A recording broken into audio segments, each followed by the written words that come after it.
Good evening and welcome back to Sports Talk ATL. I am Chase Earl, joined by Alex Lord. Last night, the Tampa Bay Buccaneers hosted the Baltimore Ravens in a shootout that wasn't really close.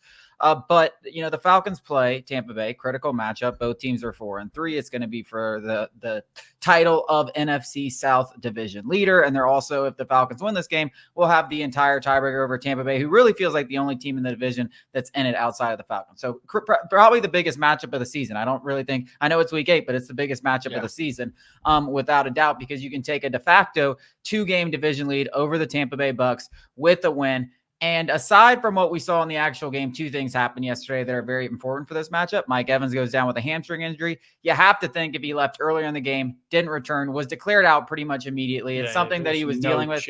There's no chance he is playing against the Falcons. And even worse, Chris Godwin, with 43 seconds or 31 seconds, something like that, left in the game. It's a 10-point lead for Tampa Bay. They've been out of this game. I mean, this game was like a 3-4 score game. Like, they made a little comeback at the end, but it was just like for giggles. Like, there was never a chance where they had a chance. This was the ultimate garbage time. For some reason, he's still in the game, and he breaks what it looked like an ankle. It was a gruesome injury. I have a hard time believing he's going to play again this season. He's definitely not going to play against the Falcons. So they're 2 top wide receivers who dominated the Falcons. Always dominated. Yeah, and that first matchup will likely be out, which is obviously a huge advantage. Prayers up for Chris Godwin in particular, because that was a gruesome injury to happen at a time where he shouldn't even been in the game. I have no idea what Todd Bowles was doing.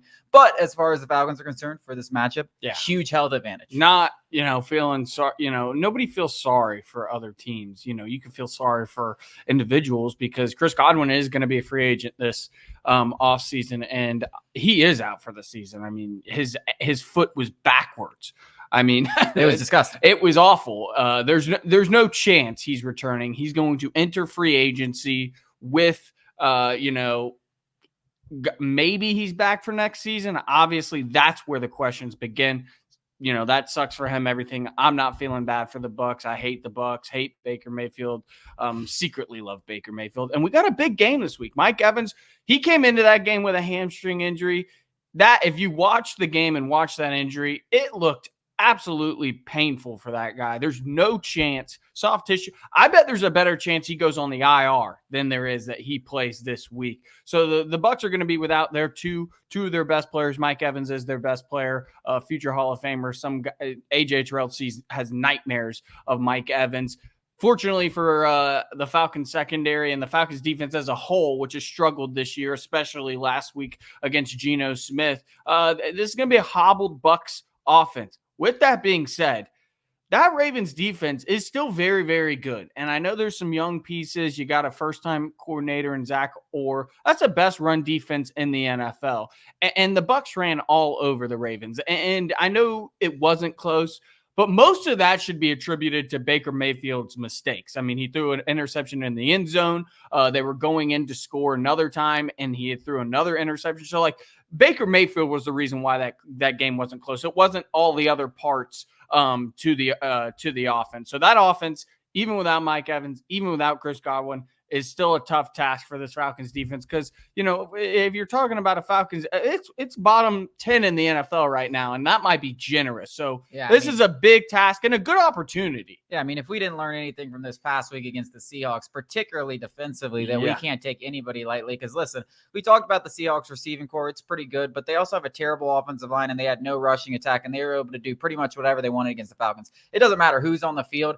This is going to be a difficult task for Baker Mayfield, who's not afraid to let it loose and has had a lot of success against the Falcons. In that same breath, and this is the Ravens. Lamar Jackson's playing at his very best ever. Even, the 2 MVPs, he's playing better than that.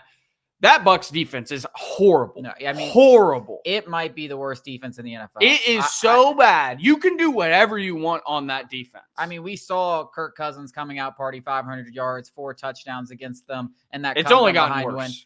Spencer Rattler, at least for 2-3 quarters, looked like a guy that people were actually excited about what Spencer Rattler was. And then he played the Broncos and it was like, oh yeah, he's actually really terrible. But they literally made Spencer Rattler in his first NFL start. They scored 27 points and they scored 21 or 24 in the first half.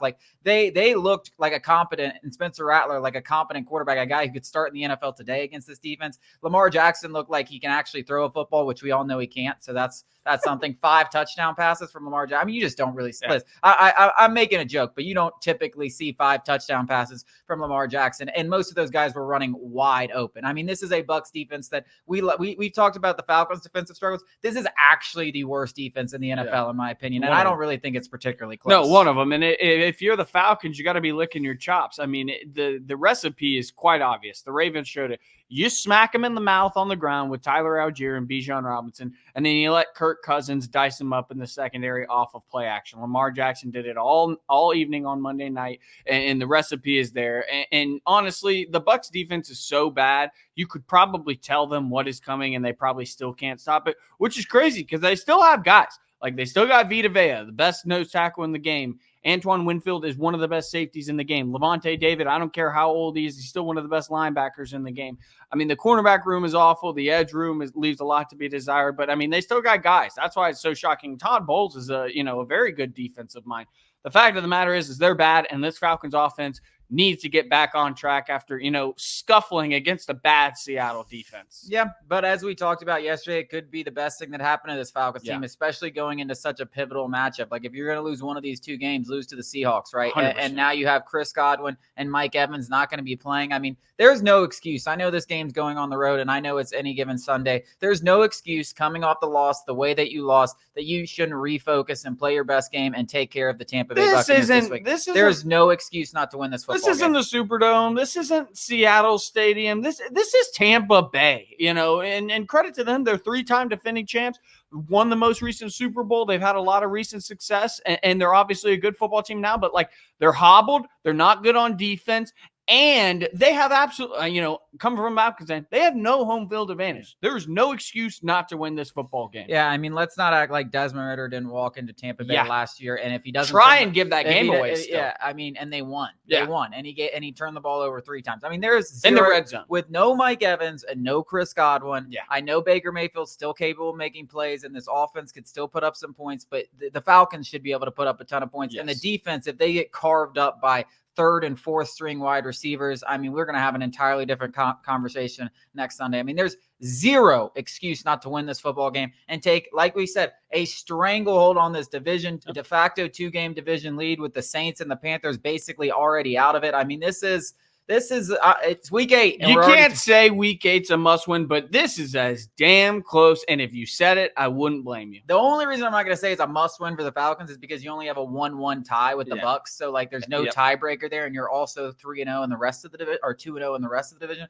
But 3-0. If you do win, I'm just talking about against the Saints and Panthers. But if you do win, it's just such a big win. And gives you a lot of leeway. It gives you a lot of breathing room. And you don't want to mess up. You don't want to fold with a very manageable schedule going forward, right? We know the Commanders and the Vikings are better than we expected coming into the season, but you still got the Panthers, the Saints, the Giants.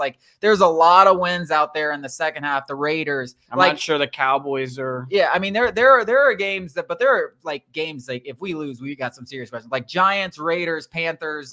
Those are games you can pretty much mark them. So you win this game, you're already saying hey, we're at least getting 9-10 wins, and that might be enough right there to win the division. So this is a huge game. I really hope they take care of business. Raheem Morris, I'm looking at you. You came out flat. You admitted you came out flat. You can't do it 2 weeks away. If you come out flat on the road in a game like this, division rival, I don't know what the hell we're doing here. I don't know, but a lot to look forward to this week, and hopefully the Falcons can take care of business.